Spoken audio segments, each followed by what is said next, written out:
Hey kids.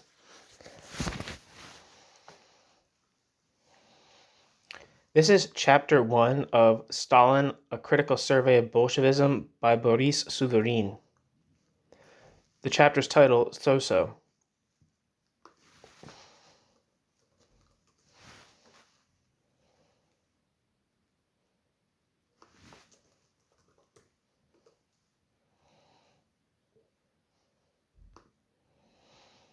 Stalin, his real name Joseph Vissarionovich Zhugashvili, was born in 1879 at Guri, Georgia, and not at Didilolo.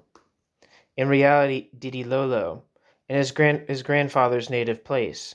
Trotsky, Leon Davidovich Bronstein, was born in the same year.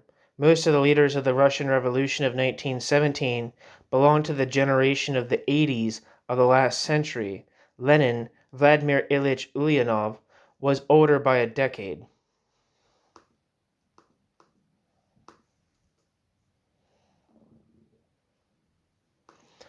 According to Wikipedia, Gori, Georgia, is a city in eastern Georgia which serves the regional capital of Shida Kartli. Gori is located at the confluence of two rivers, Mitkuvali and Liakvi. Gori is the fifth most populous city in Georgia. Gori's name comes from the Georgian word gora, meaning, quote, heap, quote, hill, or, quote, mountain. A settlement known here from the Hellenistic period, with the Gori fortress built at least in the 7th century.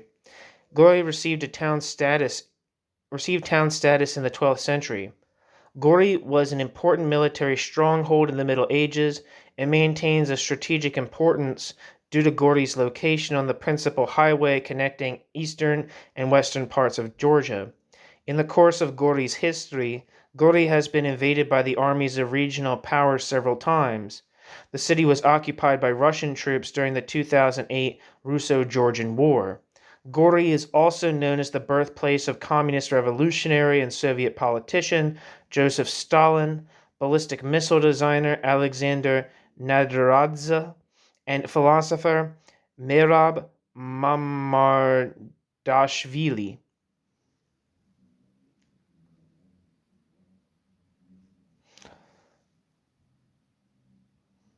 Back to the text. Stalin's father, Vissarion, was a peasant like his grandfather, but a handicraftsman as well, as were innumerable Kustari peasants in the various provinces of the former empire. In the Zhugashvili family, the shoemaker's trade was hereditary, though they remained attached to the soil, and little Joseph would have continued the family tradition but for his father's premature death.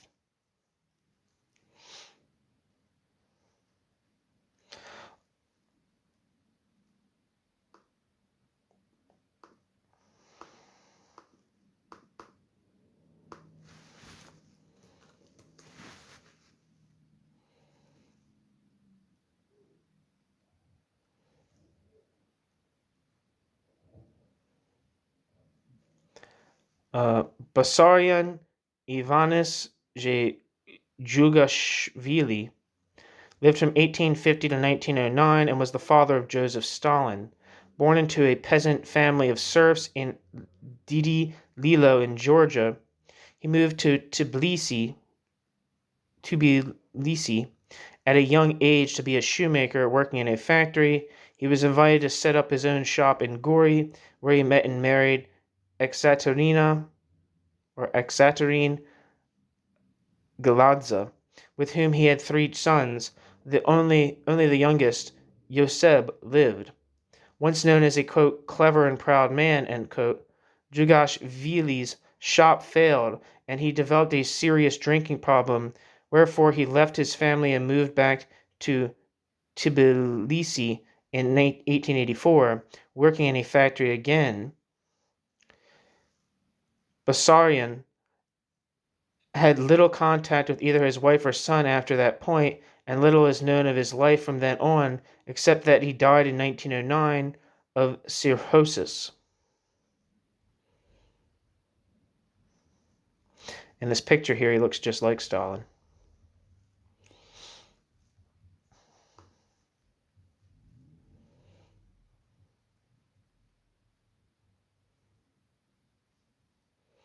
So it seems like some of this account is a little off. It seems like Stalin's father was out of the picture before he died. Anyway, according to the official biographer, Vissarion worked at the small Adolkhanov boot factory at Tiflis, which is Tbilisi, the only town in the neighborhood. The peasant shoemaker died, leaving an only son of 11 years old. 3 other children had died before his birth. His mother, Catherine, died in 1937 at the age of 78 and had lived during her last years at Tiflis in a modest apartment in a socialized mansion, once the residence of the former viceroy.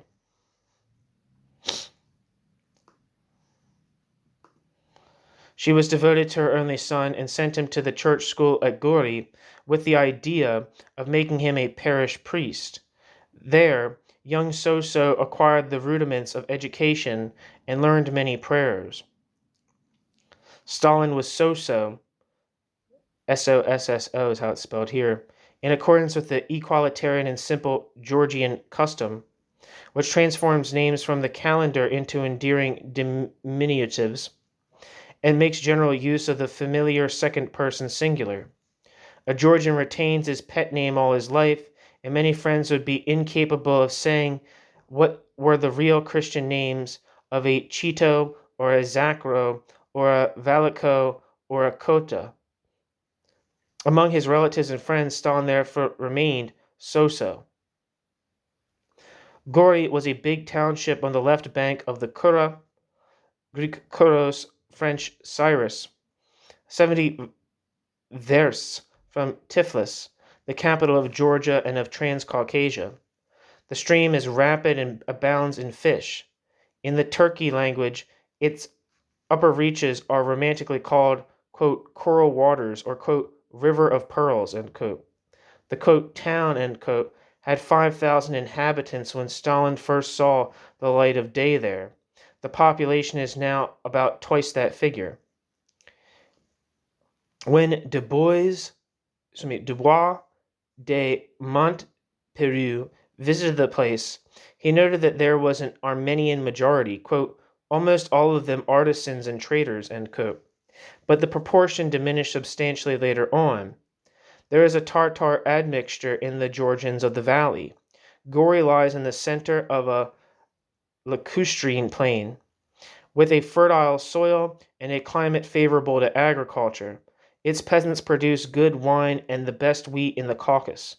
Quote, nothing could be more picturesque, and writes a traveler, quote, than the 2,000-year-old fortress, dominating the town from the summit of an isolated hill in the center of a plain surrounded by high mountains, among which may be discerned in the distance the snowy summit of Mount Kazbek, end quote. The slopes are forest-clad. There is no local industry.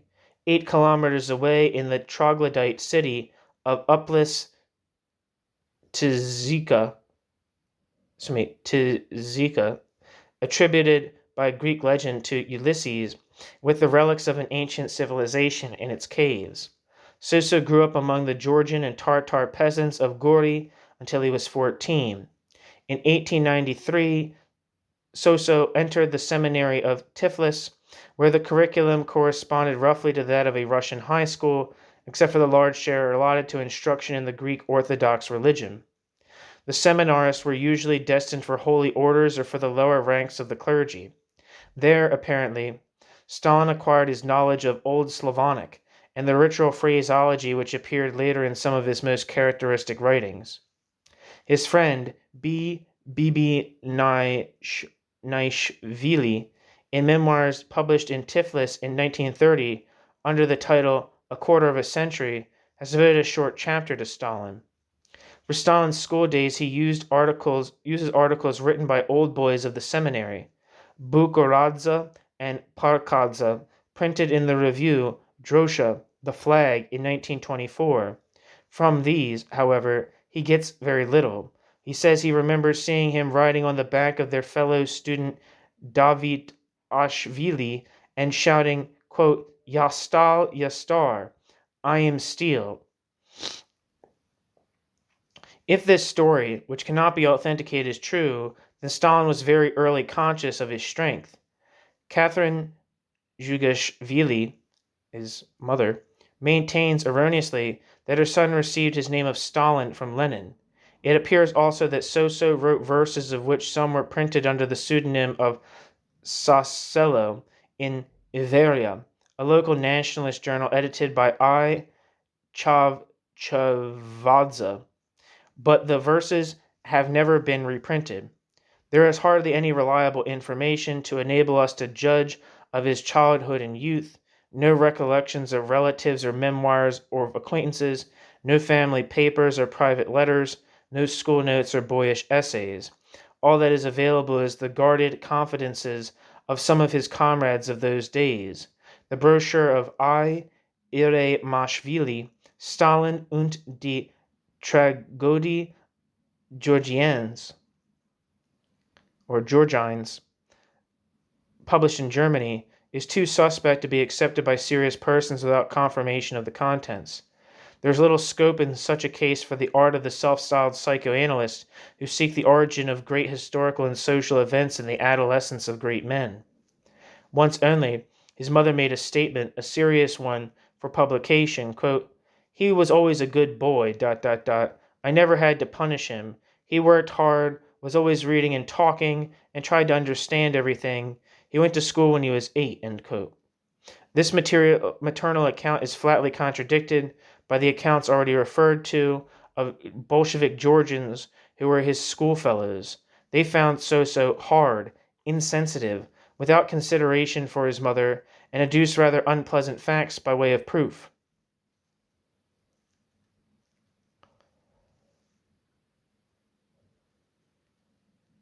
But a mother is I don't know, there's some kind of error here in the text.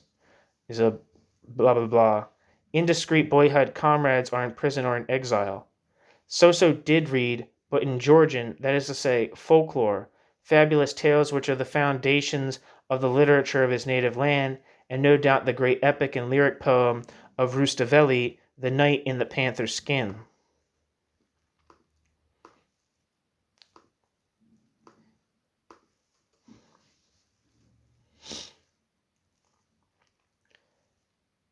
Wikipedia says Shota Rustaveli lived from 1160 to 1220.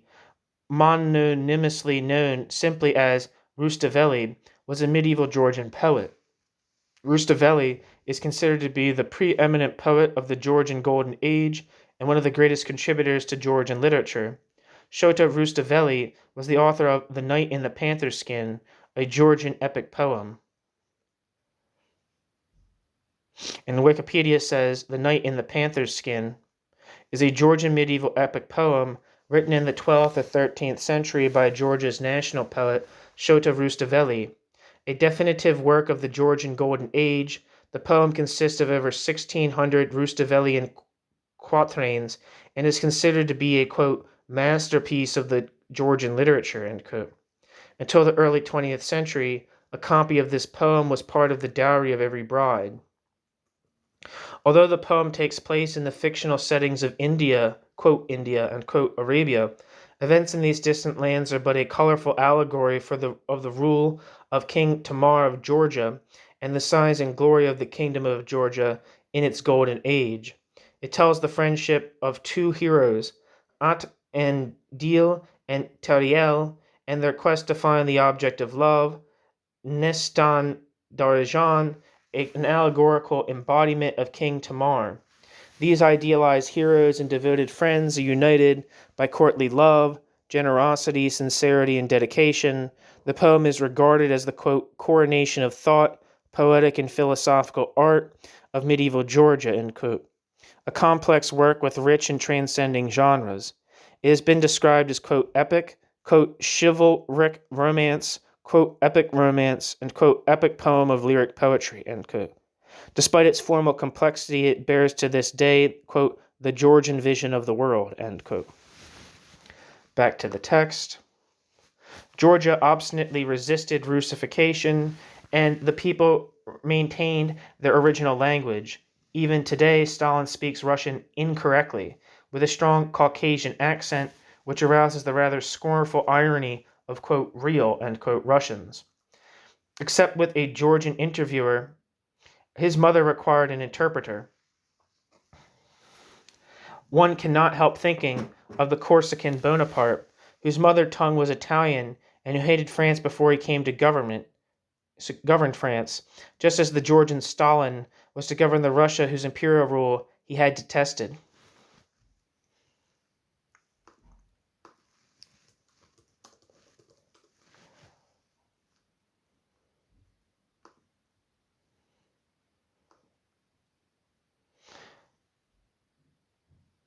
Ekaterine Keke, I'm going to look up Stalin's mother. Ekaterine, quote, Keke Georgis Asuli Galadza lived from 1856 or 1858 to June 4th, 1937. Ekaterine Galadza was the mother of Joseph Stalin. Born into a family of peasants outside of Gori in modern Georgia, Ekaterine Galadza married Bessarion Zhugashvili, a cobbler, and had 3 sons. Only the youngest, Yoseb, lived. Bessarion left the family, leaving Galadza to raise her son. Deeply religious, Ekaterine Galadza wanted Yoseb to become a priest, working as a seamstress in Gori to pay for his education. Galadza remained in Gori when Yoseb moved to the Tbilisi Spiritual Seminary and stayed there until his rise to power in the Soviet Union as Joseph Stalin. In Ekaterine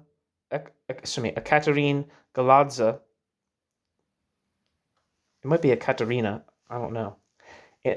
Galadza, in her old age, Ekaterina Galadza lived in Tbilisi, the capital of Georgia, while Stalin wrote to her. Stalin rarely visited, with the last visit in 1935. Ekaterina Galadza died in 1937 and was buried in the Mtatsminda Pantheon in Tbilisi.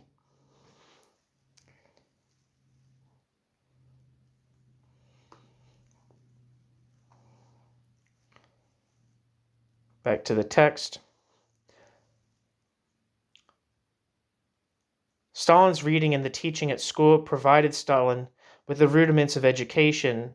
Neither have left visible traces in Stalin's writings and speeches. In that, Stalin is unlike any other notable revolutionary of modern times. The speeches of the outstanding men of the French Revolution constantly reveal their spiritual ancestry by quotations from Montesquieu, from Rousseau, and Mably, by reference to the heroes and famous stories of Sparta and Rome. The revolutionary idiom of our own day is impregnated with the ideas of Karl Marx and Friedrich Engels, with here and there formulae taken from Lassalle, Blanqui, from Proudhon and Bakunin and their successors, and with references to historical precedents in Jacobinism, Bobovism, Chartism, the Revolution of 1848, the Commune of 1871. Nothing of the kind with Stalin. The age-long tradition which revives today the name of Spartacus finds no expression in Stalin's words, even though it is continued in Stalin's deeds. Nevertheless, from a given moment, Stalin neither spoke nor wrote without quoting Lenin at every point, as if he owed everything to one book, a work in 20 volumes, just as Cromwell seems to have read only the Bible. If Stalin should happen to quote another writer, it is at second hand, as if to create the impression, unwillingly revealed, of a modicum of erudition.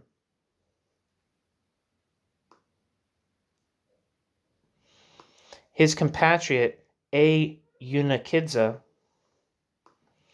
I don't know if that's Ordzhonikidze, who's... Oh no, it's a different person. Where am I? Stalin's compatriot, A. Unakidze, a high official devoted to his service, says, quote, Stalin, while still a seminarist, read books on science, sociology, and the working class movement, but in secret like a conspirator.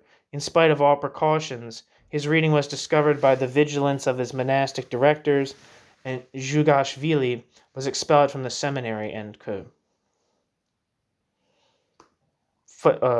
Wikipedia says, Avel Yenuk Kidze,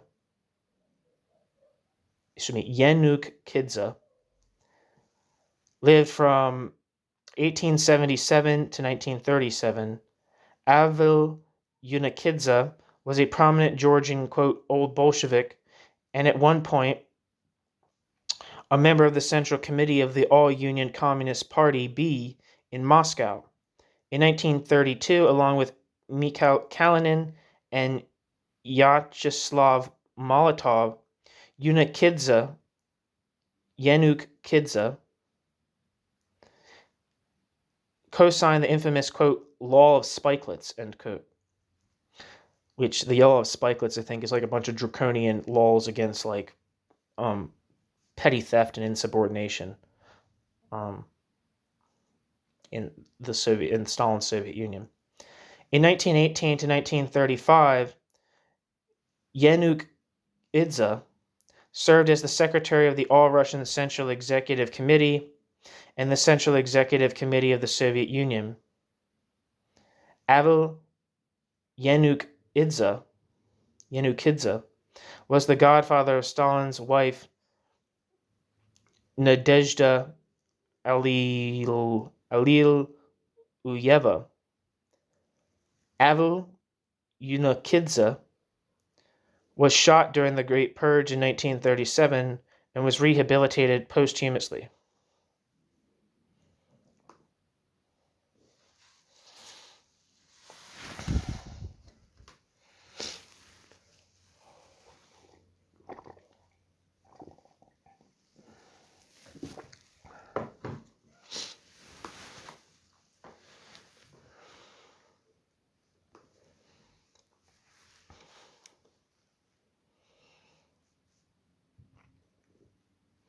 Back to the text. It seems very strange that the reading of purely scientific books, all of which had in any case been submitted to the strict Russian censorship, should at that time be considered a crime, even at the Tiflis seminary. If you don't know I don't know if I guess I should say this. Tiflis is like what people used to call Tbilisi. The zealous but clumsy friend here seeks to prove too much. Moreover, Sosso, Stalin's mother, explicitly denies his expulsion. Quote, he was not expelled. I brought him home on account of his health. When he entered the seminary, he was 15 and as strong as a lad could be. But overwork up to the age of 19 pulled him down, and the doctors told me that he might develop tuberculosis. So I took him away from school. He did not want to leave, but I took him away. He was my only son, end quote. Catherine Zhugashvili insists again and again, quote, he was not expelled, I took him away, end quote. Thus, the little information we have about his youth is inexact or contradictory. For those who seek historical analogies at any price, here is one more slight resemblance to Cromwell. One may assume in both cases that probably his obscurity hides nothing very important. Stalin's character is comprehensible without a knowledge of its early indications. His work can be estimated without knowing his childish impressions. his early desire for knowledge, or any precocious ideas he may have had. He was generally not haunted by Plutarch's heroes, by the great historical figures which some leaders of men have sought to follow as their model.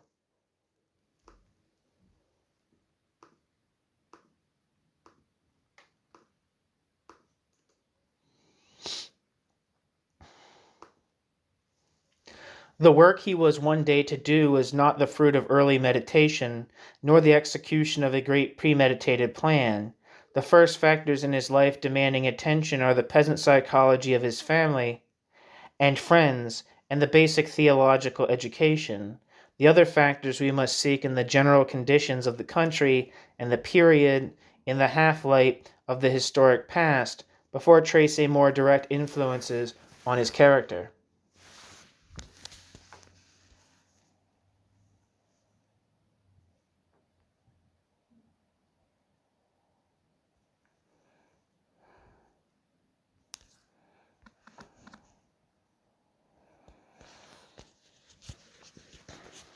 One second.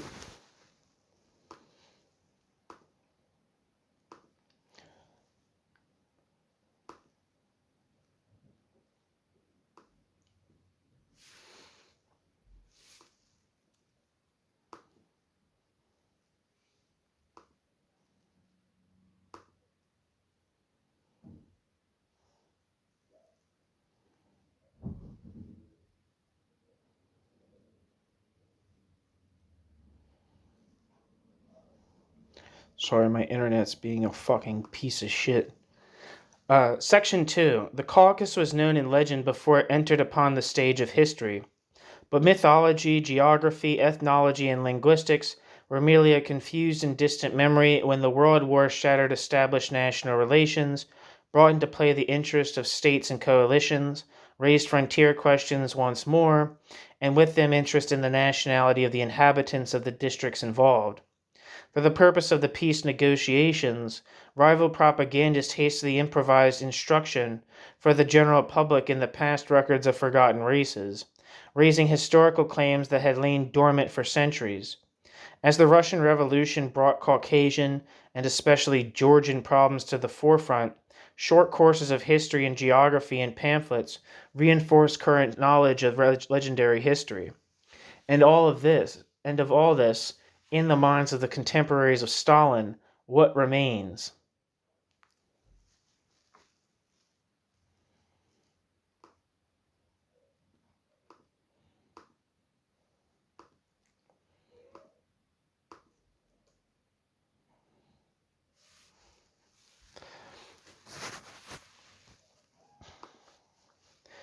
Whither Jason led the Argonauts to secure the Golden Fleece, some see in this a symbol of the riches of the country, others an allusion to the particles of material in the sheepskins used to wash the auriferous sands of the Inger and the Rhine.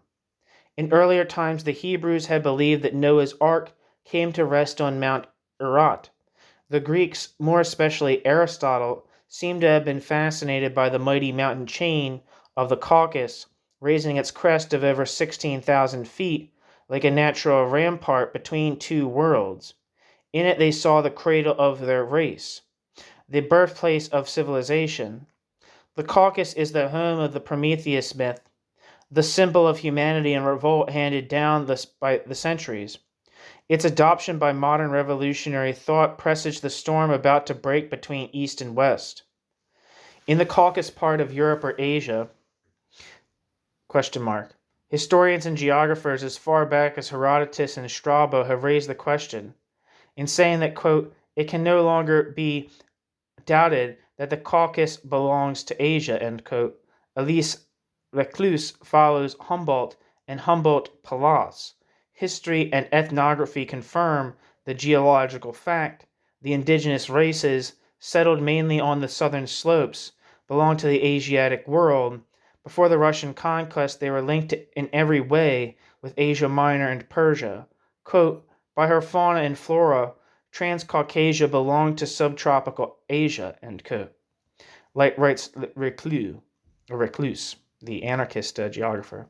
Summing up earlier scientific observation, the epithet Asiatic, spontaneously applied to Stalin in Russia, is correct, apart from the special sense sometimes attached to the word. The physical geography of the country has been exhaustively described. High mountains and narrow valleys, except for the basin of the Kura, which opens out more and more until it reaches the Caspian Sea, steep slopes, rugged escarpments, ravines and precipices, torrents fed by the eternal snows from the glaciers, magnificent vegetation, especially in the eastern regions, and forests of great variety cover more than half the country in spite of barbarous deforestation. Possibly the vine originated in this region where, according to Jewish tradition, Patriarch first pressed the grapes and was the first to be drunk with wine. The walnut is said to have originated in the valley of Imarisha or Imaretia. In no country of the world is there to be found so great a variety of fruit and nut-bearing trees. Hunting has not exterminated a fauna stretching back to far distant times. There formerly could be found the aurochs, lynx, tiger, panther, hyena, brown bear, antelope, eagle, the bearded vulture, and rare birds such as the rosy starling and the blue thrush. Strabo counted 70 races in the Caucasus, speaking as many languages. According to Pliny, there were 130 languages in use in the marches of Colchis. The Arabs gave the name Mount of Languages to the great rocky massif, whose folds shelter the residue of prehistoric migrations. Even in his time, Reclus put the number of dialects and local patois, Patois, at 70, but classified them under a few main groups. This variety of language reflects the differentiation of the population into tribes, isolated by physical obstacles and the configuration of the country. The common assertion that mountain districts encourage conservatism can be verified in the Caucasus better than anywhere else. For the ethnologist and philologist, there is an inexhaustible material for controversy. It is agreed that the Georgians are Kartli, the race to which Stalin belongs, are of Iberian origin. They are subdivided into Gurians proper, Svanetians, Emiratians, Mingarelians, Kevsers, Peshavs, Tushes, Lazis, with some Chechens, Ossets, and Leshkians. Yet they maintained for 2,000 years their ethnological entity and the purity of their language. Recent philological studies have attempted to throw light from Georgian sources on the tale of Tristan and Iseult, thus linking the Caucasus with Brittany. The mixture of races makes it unnecessary to seek for pure racial characteristics in Stalin. The Georgians, surrounded by various remnants of Mongol, Slav, and Aryan populations, have an admixture of Tartars, Persians, Armenians, Kurds, and various Mediterranean peoples. On the authority of Herodotus, Maspero mentions the presence in the Colchis even of descendants of Egyptians brought there by Sesostris. Summarizing the observations made by writers on the Georgians, Reclus has written in words pregnant with meaning for anyone who knows Stalin, quote, "They are said to have a lower average intelligence than the other Caucasian peoples, sitting side by side in the schools with Tartars and Armenians. They show less facility with those in the study of foreign languages, science, and elocution," end quote. But if we are to accept literally the descriptions of the Georgians as friendly, frank, carefree, straightforward, sociable, and peaceable, then it must be supposed that Stalin had a strong infusion of Turkey blood, through Kurd or Tartar ancestry. Old socialist militants in the Caucasus assure us that Catherine Zhugashvili, Stalin's mother, is an Ossetinka,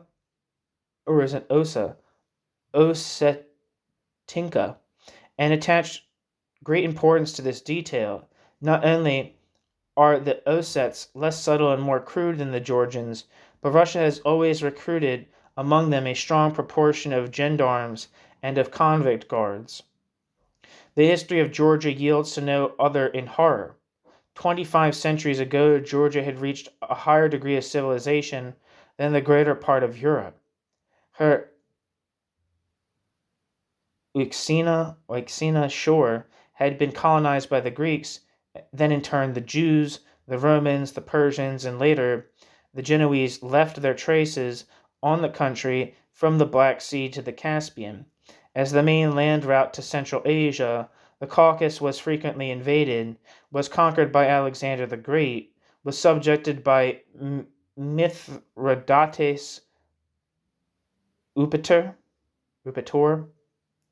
the later experienced the destructive tidal wave of the Huns.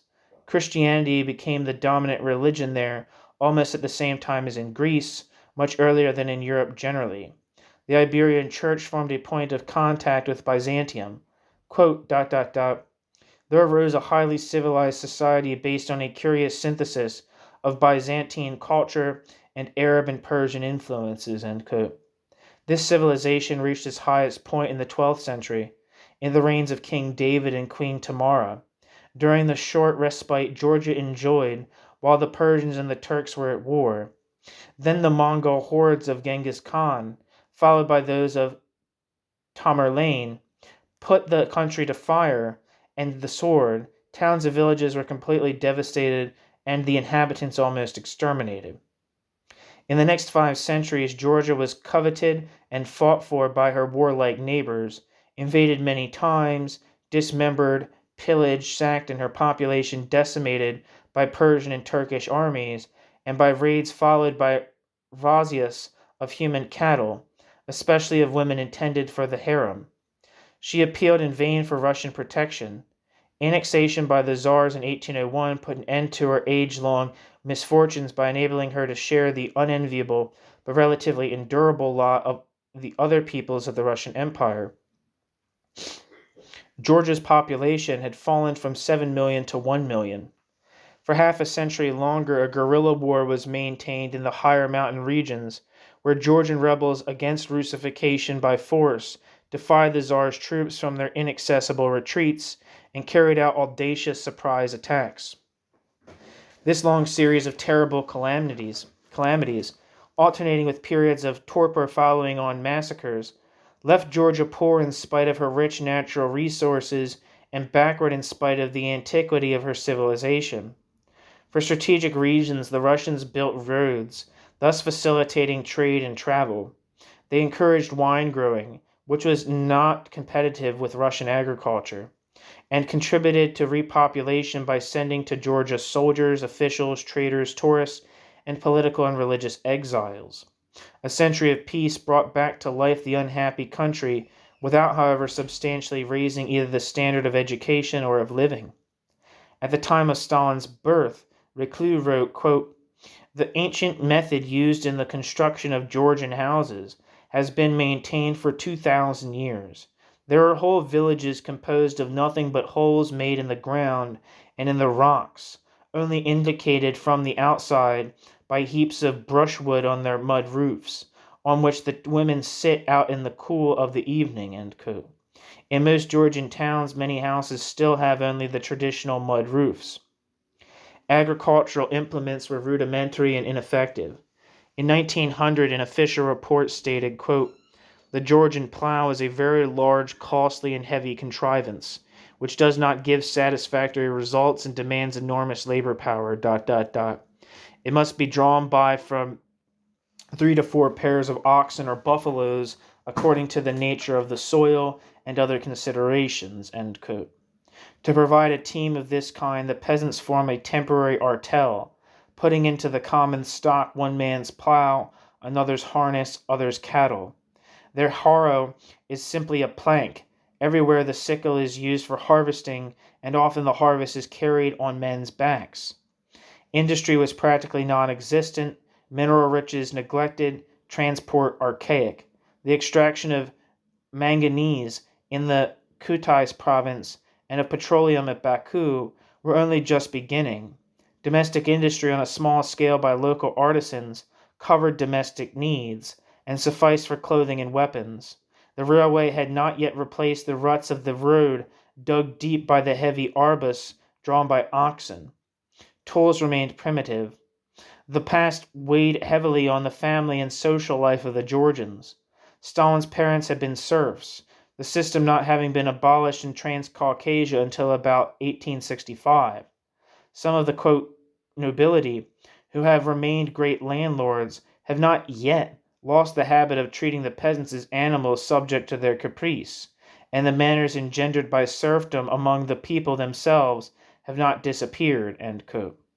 The same author, Reclus, in describing the condition of the countryside, says, quote, in spite of the fertility of the soil of Georgia and the relatively small population occupying the land, the peasants in the Kura Valley are mostly very poor, and they possess wretched cattle, scurvy cows, and sheep with wool almost like bristles, end quote. Marshy ground and absence of sanitation made vast stretches of country unhealthy.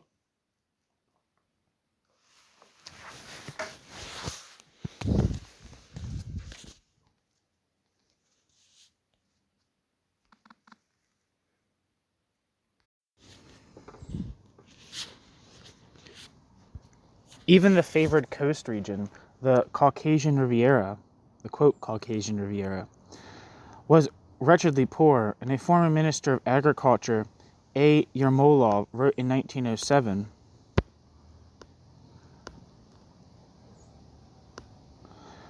quote, to see this lovely country, the traveler must journey for hundreds of kilometers through virgin forests and wasteland, spend nights in the poor huts of the peasants complaining of their poverty and sometimes dying of fever, listen to the howling of the jackals, hear the complaints of the inhabitants on the ravages of bears and wild boars in their maize fields, ... In fact, see a country poor and desolate in the midst of luxuriant vegetation, end quote.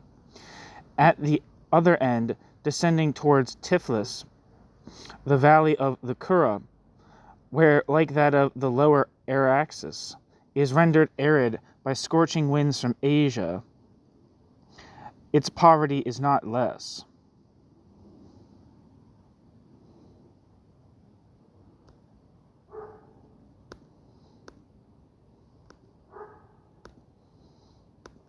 According to Wikipedia, Alexei Yermolov. Oh, wait, no. Alexander Yermolov? No. Sorry, I'm looking for an A. Yermolov, and it doesn't seem like it's, there's anyone that was alive, any Yermolovs that were alive in 1907.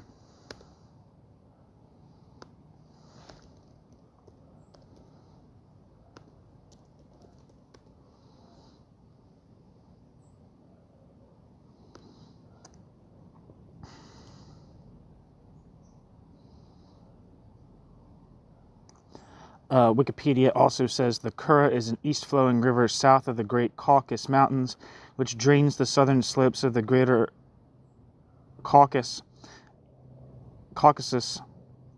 east into the Caspian Sea.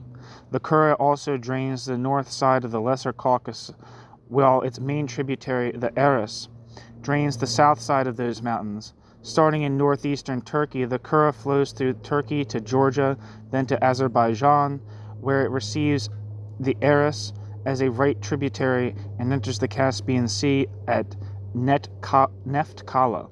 The total length of the river is 1,515 kilometers, or 941 miles. People have inhabited the Caucasus region for thousands of years and first established agriculture in the Kura Valley over 4,500 years ago.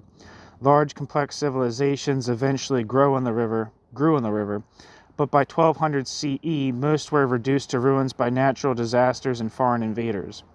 The increasing human use and eventual damage of the watersheds, forests, and grasslands contributed to a rising intensity of floods through the 20th century. In the 1950s, the Soviet Union started building many dams and canals on the river, previously navigable up to Tbilisi in Georgia. The Kura is now much slower and shallower, having been harnessed by irrigation projects and hydroelectric power stations. The Kura River is now moderately polluted by major industrial centers like Tbilisi and Rustavi in Georgia. Back to the text. Such was Stalin's environment in his earliest years. Stalin was surrounded by remnants of barbarism, by ruin, desolation, and sometimes famine. There was scarcity in 1891 to 92 and in 1897 to 98. Patriarchal traditions and many medieval customs still persisted. Where religion laid its powerful hand on a population of which more than 3/4 in all, and a higher proportion outside the towns were illiterate. Quote, "No country in the world is richer in churches," end quote, wrote Dubois de Montpellier.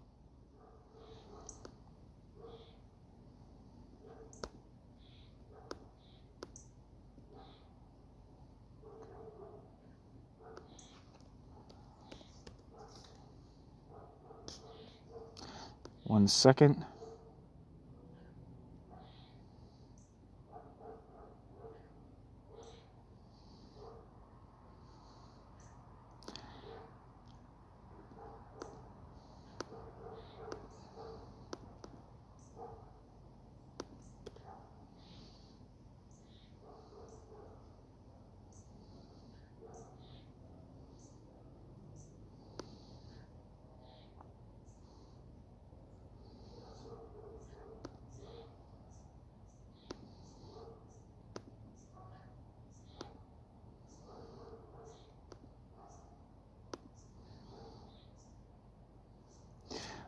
French Wikipedia says Frédéric Dubois of Montpellier lived from 1798 to 1850 in Pessu.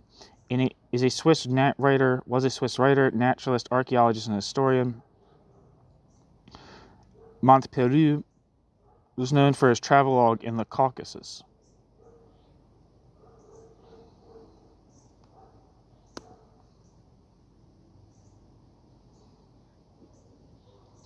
Gori, he adds, back to the text, Gori, he adds, quote, has two large modern churches, a Catholic church and an Armenian, and other small Greek Orthodox churches, making 8 in all, end quote.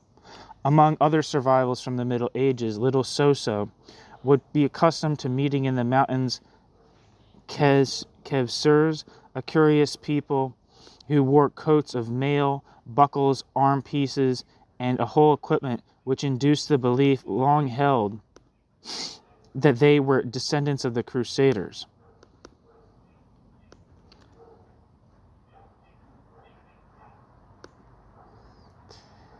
There was a feudal touch about the local costume, borrowed from the Cherkesses.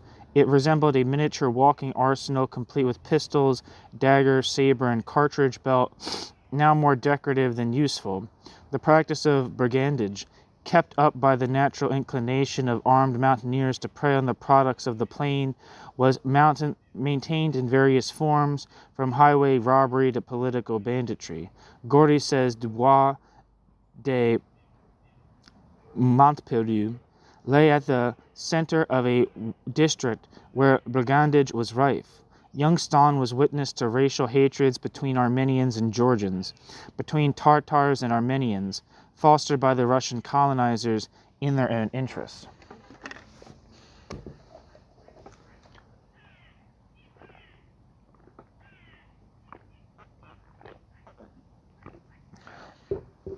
The population, 23 to the square kilometer according to the census of 1897, was 5 parts rural to 1 urban. The majority were landless peasants and small farmers on a métayage system, who were exploited by a rural gentry numerous but by no means rich. Narratives of travel in the Caucasus always expressed the amazement of Western observers at the multitude of the poor landed gentry. A Mingrelian nobleman as inn-waiter, an Emiratian prince as stable boy. In this country, princes are as plentiful as game, noted von Thielmann. Another traveler says of the Georgians, quote, "Most of them are at once noble and poor, and this is not the only trait in which they resemble the Spaniards," end quote. And to this rather summary estimate, he adds some just remarks on the idleness of the indigenous population, their immoderate indulgence in Caucasian wine, and their propensity to brigandage. What the hell does that brigandage mean? Is that just crime? Yeah, a brigand is a member of a gang that ambushes and robs people in forests and mountains. Quote, "Young men belonging to the most ancient families have earned on the high road a reputation which does not injure their standing in society but often ends in Siberian exile," end quote. The ownership of 5 or 6 hectares of land might carry with it the title of prince, artisan, ranking with the peasantry in the country or in the mountains, and with the small shopkeepers in the towns, did not form a well-defined class. Workmen properly so called, few in number, remained attached to their native village. There was neither industrial proletariat nor capitalist bourgeoisie in the modern sense of those terms. A small intelligentsia and the rank and file of the clergy were in close relation with the common people. The handful of nobles of higher rank, the great landed proprietors, attached themselves to the court at St. Petersburg or became officers in the army. The whole structure of society was dominated by the Russian bureaucracy. Tiflis, when Stalin began his studies there, was a rapid growing oriental city of some 150,000 inhabitants, with a commonplace European quarter built by the Russians. The Georgians were in a minority. The population included Armenians, northern and southern Slavs, Tartars, Persians, Germans, Jews, Greeks, and Ossets. The principal center of activity were the Persian, Armenian, and Tartar bazaars, whose alleys were thronged with a motley Asiatic crowd, through which water carriers, camels, and donkeys laden with wineskins and bales of goods pushed their way. On sale were carpets from Persia and Kurdistan, bright-colored woolens and cottons, pottery and inlaid work, sabers from Dagestan, and arms made on the spot. Large-scale trade in the town was in the hands of the Armenian middle class. The ancient Georgian Tiflis, bearing the stamp of Persian domination, was an unchanged mass of gray terraced houses, intersected by a maze of steep streets with refuse drying in the sun. New section, section 3.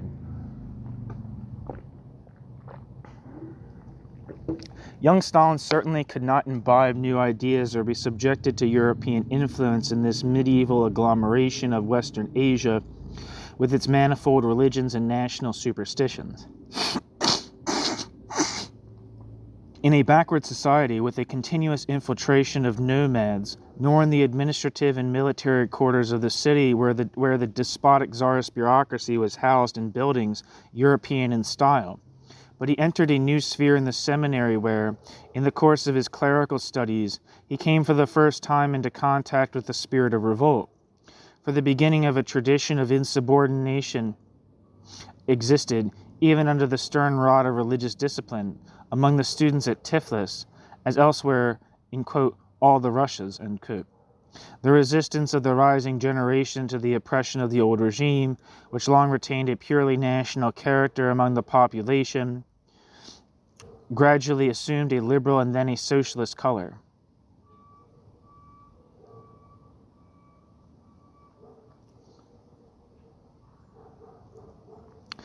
As early as the beginning of the 19th century, that is from the date of the Russian occupation of Georgia, subversive ideas had been brought into the country by exiles who had been compelled to live in the confines of the empire. The policy of brutal Russification adopted by Yermolov, viceroy of the Caucasus, aroused a popular movement of protest, violently suppressed by Cossack troops. Down to the date of the emancipation of the serfs, there were incessant and sanguinary peasant revolts. The Tiflis seminary became an intellectual center of the opposition to Russian rule. Tiflis seminary. Did I say cemetery? I feel like I said cemetery.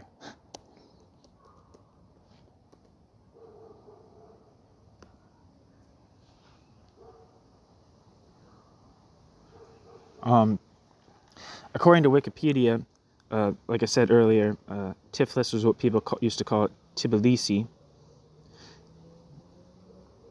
Is a seminary. Tbilisi Theological Academy and Seminary is a seminary in Tbilisi, Georgia.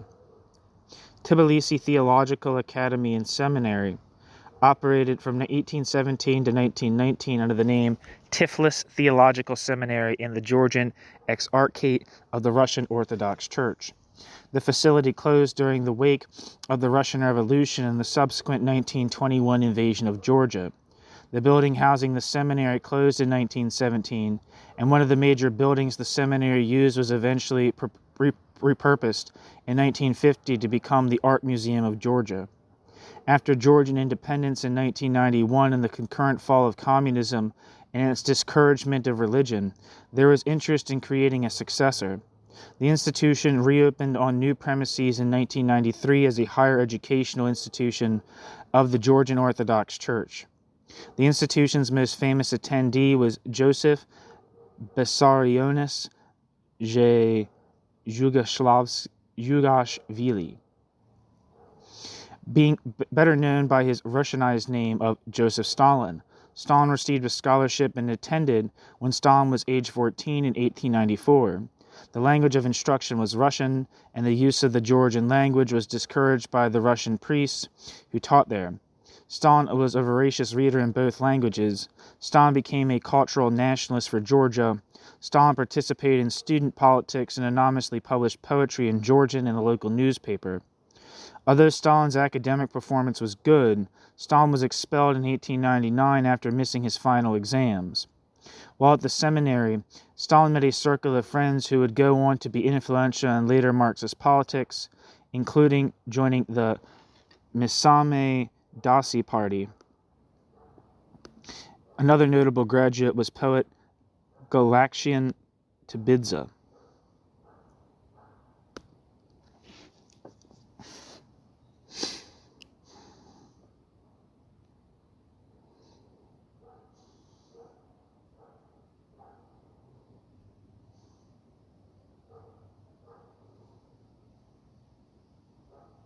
Back to the text. Finally, there appeared the new and decisive factor, which was to change the social center of the revolutionary struggle.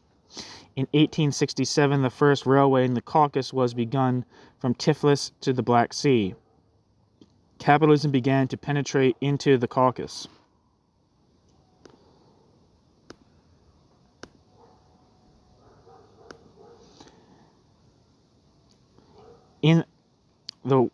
In the workshops, Georgian peasants who had become unskilled laborers and skilled Russian workmen were fused under the hand of the same management and formed the beginnings of a proletariat. At this period begins the exploitation of manganese at Chiaturi and naphtha at Baku. Transcaucasia emerged from its provincial isolation and was dragged from the rut of primitive economic life into the highway of capitalist production.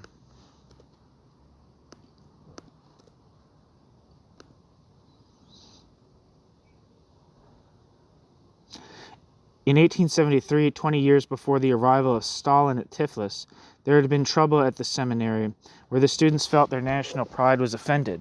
Many students, expelled in consequence, returned to their villages to become propagandists of advanced ideas.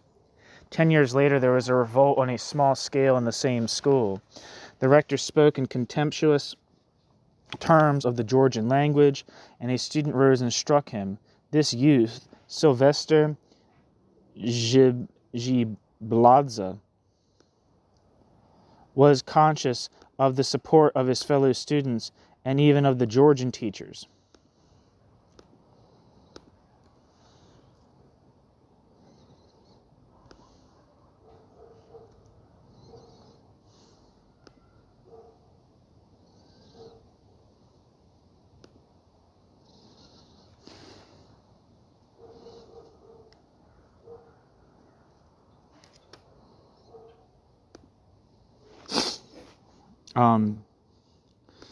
I'm not sure if this is the same person, but I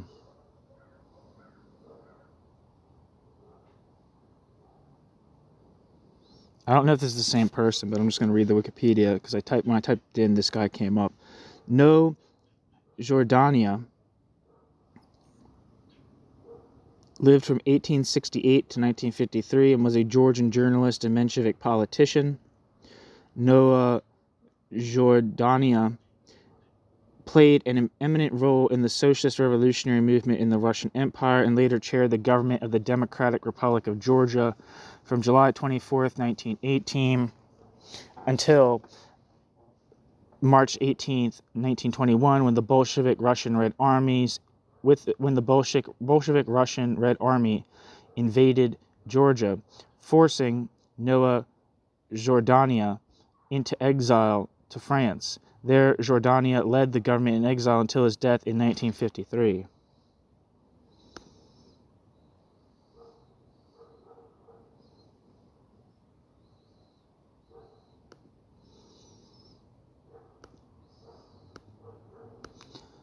Back to the text.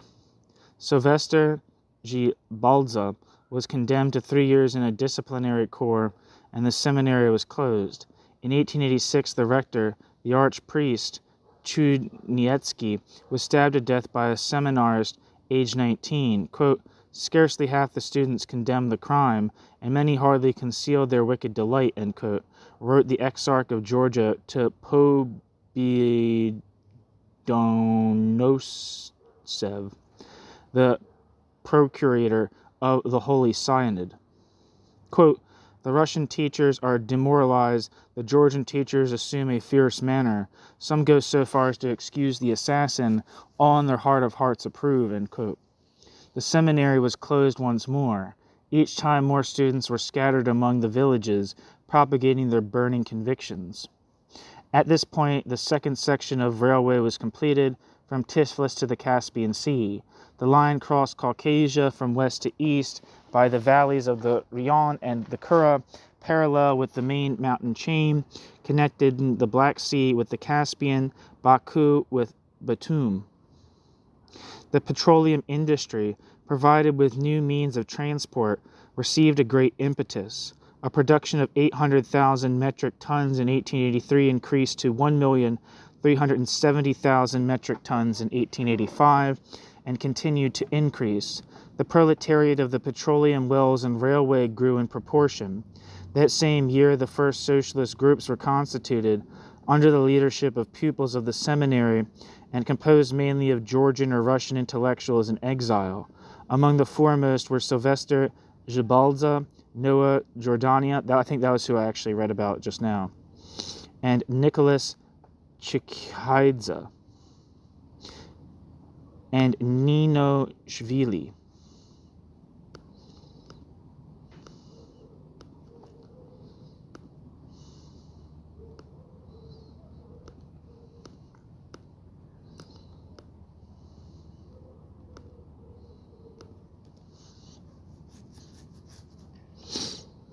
According to Wikipedia, Nikolai Chikhaidze, commonly known as Carlo Chikhaidze, lived from 1864 to 1926 and was a Georgian politician. Nikolai Chikhaidze promoted the social democratic movement in Georgia. Nikolai Chikhaidze became a key figure in the Russian Revolution of February 1917 to October 1917 as the Menshevik president of the Executive Committee of the Soviet of Petrograd until September 1917. Later, Nikolai Chikhaidze served as president of the Transcaucasian Sejm February 1918 to May 1918, and held office in the Transcaucasian Democratic Federative Republic April to May 1918.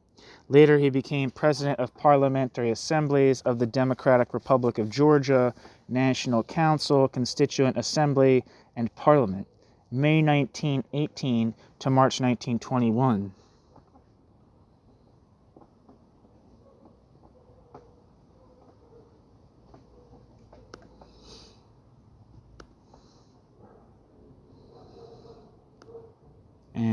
who is this other person? Ninoshvili.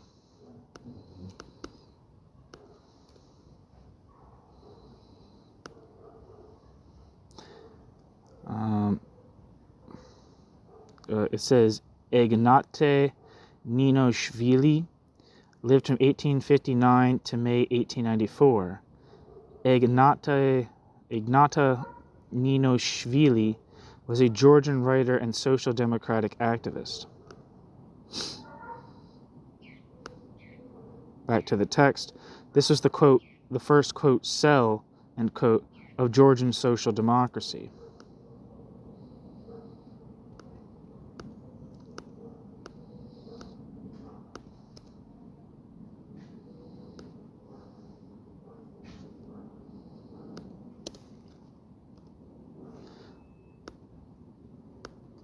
The Wikipedia entry for the Social Democratic Party of Georgia says, the Social Democratic Party of Georgia, also known as Georgian Menshevik Party, was a Georgian Marxist and social democratic political party. The Social Democratic Party of Georgia was founded in the 1890s by Nikolai Chikaidze, Silabistro Zhibladze, Ignate Ninoshvili, Noah Jordania, and others. The Social Democratic Party of Georgia became the Georgian branch of the Russian Social Democratic Labor Party. After 1905, Georgian Social Democrats joined the Menshevik faction, except for some, such as Joseph Stalin and Grigol Ordzhonikidze and Makhadze. Several leaders were elected to the Russian Duma from Kutaisi or Tifli. Nikolai Chikaidze, Akaki Chikankeli, Evgeny Gegechkori, Isidor Ramishvili, Irakli Tsereteli, and Noah Jordania. The party was prior to 1917, quote, ambivalent, end quote, on Georgia's independence from Russia, for which it had been criticized by some Georgians as, quote, unpatriotic and anti-national, end quote. Natalie Sabanadze describes them as, quote, unique in their non-nationalist approach to national liberation, end quote. Natalie Sabanadze argues that, quote, they led a highly successful national movement while maintaining a degree of hostility towards nationalism and avoiding the use of nationalist rhetoric and ideology, end quote. The party became a, quote, vehicle for Georgian nationalism, end quote, following the Russian Revolution. It governed the Democratic Republic of Georgia from 1918 to 1921. At parliamentary elections on the 14th of February 1919, the Social Democratic Party of Georgia garnered 81.5% of votes. Noah Jordania became prime minister. In the words of Ronald Grigorsuni, quote, their achievement in building a Georgian political nation was extraordinary. Their support among all classes of the Georgian people was genuine, and however ephemeral their accomplishments in the brief episode of national independence, the most impressive testimony to their successes is the fact that they could not be dislodged from Georgia except by a militarily superior force from outside, end quote. In March 1921, the Georgian government was overthrown by the Red Army invasion. The Social Democratic Party of Georgia was liquidated in Georgia during the Soviet repressions predating the failed anti-Soviet August uprising in 1924. From 1921 onwards, the party began operating in exile, particularly in France, Germany, until 1933 in the United States. A foreign bureau was set up as the new leading organ of the party. The party was a member of the Labor and Socialist International between 1923 and 1940. Back to the text. The Communist Manifesto of Marx and Engels was translated. The Caucasian rebels set themselves to study European ideas. On arriving at Tiflis in 1893, therefore, Stalin found the germ of a revolutionary socialist movement, and before long, faint echoes of ferment among the workers penetrated the thick walls of the seminary. The first railwaymen's strike at Tiflis occurred in 1896. The class struggle became more important than the national struggle. The Georgian question gave way to the social question. Tiflis railwaymen, Baku oil workers, and Chiaturi miners were all directed from one center. Moreover, the general unrest among the proletariat throughout Transcaucasia was now not merely a local incident. The gigantic massif of the Great Caucasus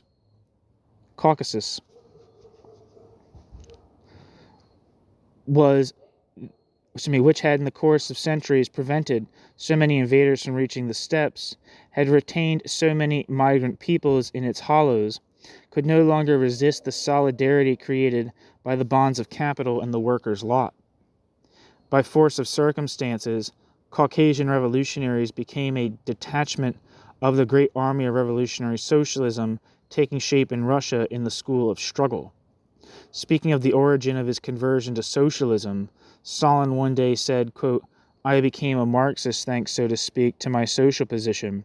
My father was a worker in a shoe factory, and my mother was also a working woman, but also because I could hear the murmurs of revolt among the people who lived at the social level of my parents.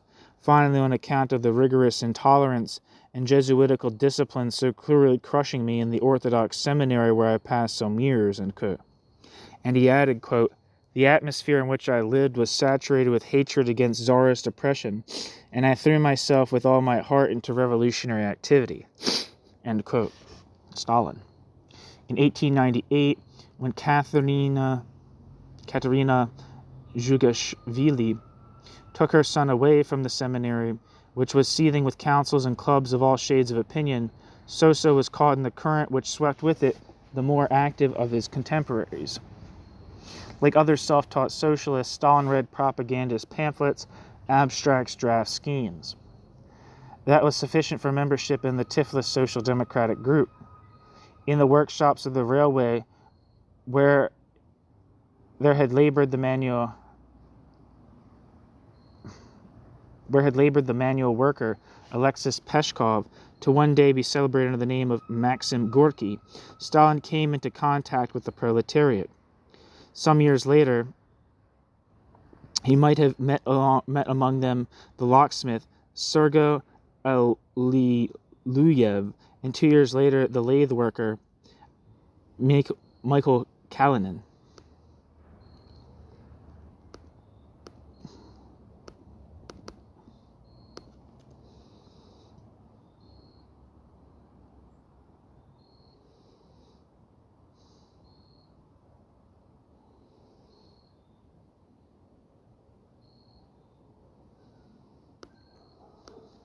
I think that person being referred to, Sergei Aliluyev, was Stalin's second, I guess his second, his wife, his final, or his wife who killed herself's father.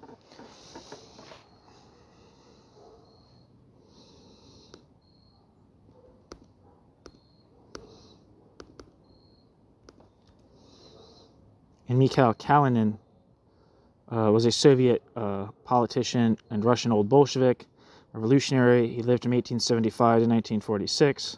Mikhail Kalinin served as head of state of the Russian Soviet Federative Socialist Republic and later of the Soviet Union from 1919 to 1946. From 1926, he was a member of the Politburo of the Communist Party of the Soviet Union. Born to a peasant family, Kalinin worked as a metal worker in St. Petersburg and took part in the 1905 Russian Revolution as an early member of the Bolsheviks. During and after the October Revolution, Kalinin served as mayor of Petrograd, St. Petersburg. After the revolution, Kalinin became the head of the new Soviet state as well as a member of the Central Committee of the Communist Party and Politburo. Kalinin remained the titular head of state of the Soviet Union after the rise of Joseph Stalin, with whom he enjoyed a privileged relationship, but held little real power or influence. He retired in 1946 and died in the same year. The former East Prussian city of Königsberg, annexed by the Soviet Union in 1945, was renamed Kaliningrad after him a year later. The city of Tver was later known as Kalinin until 1990, when its historic name was restored 1 year before the eventual fall of the Soviet Union.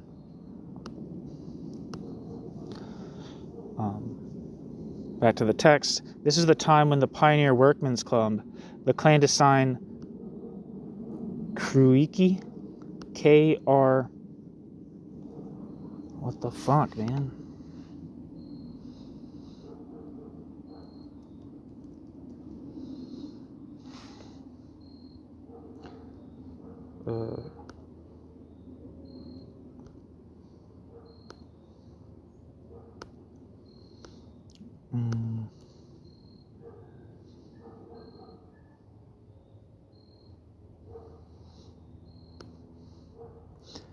This is the time when the Pioneer Workmen's Clubs, the clandestine Kruiki, which had been springing up throughout Russia in the last 20 years, were taking steps to form a general organization with a single directing center.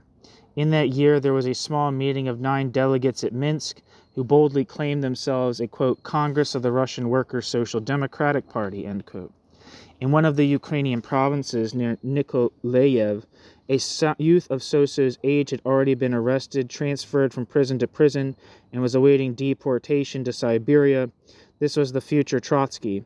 And in eastern Siberia, an exile aged 29 was engaged on a learned work on the development of capitalism in Russia. He was writing an essay on the, quote, economic romanticism, end quote, of Sismondi and his followers, and translating The History of Trade Unionism by Sidney and Beatrice Webb.